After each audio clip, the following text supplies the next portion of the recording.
Uy, boy! Ganda ng pants mo, bago yan ah. Ito? Oo, ganda niyan ah. Kulduro, ito yung mga trending ngayon sa TikTok Lods. Boy, Ganda niyan ah. kulduro yan, boy. Siki yan, oh. Ay, pugas oh. Ang ganda nga oh. So, ako, boy, 5'10", 95 kilos, 2XL. Pinakaano nito, 2XL, boy, to. Pwede pang 40 o 42 na waistline, boy. Yan, XL. So, marami tong kulay, boy. 209 to lang, boy. 209. Nasa TikTok ko yung link nito, boy. Kung gusto mo. Ang mura naman, boy. Oo, kulduro yan, boy. Kulduro yan. Napakahalang po to. Oh, Pugas oh. spalding pa yan, boy. Oh. Ang ganda nga yan, boy, no? So, available color nito, boy. Black, gray, khaki, and blue, navy blue.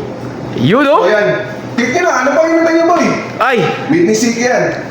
Dito ngayon, oh. Napaka, comfortable. Napaka-spandable. Oh. Tapos, semi-baston, boy.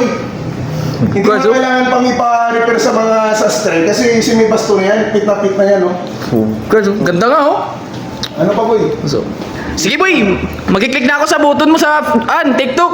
Salamat, boy. Nasa click lang yan sa link lang yung comment section, boy. Yun oh. Yun, oh.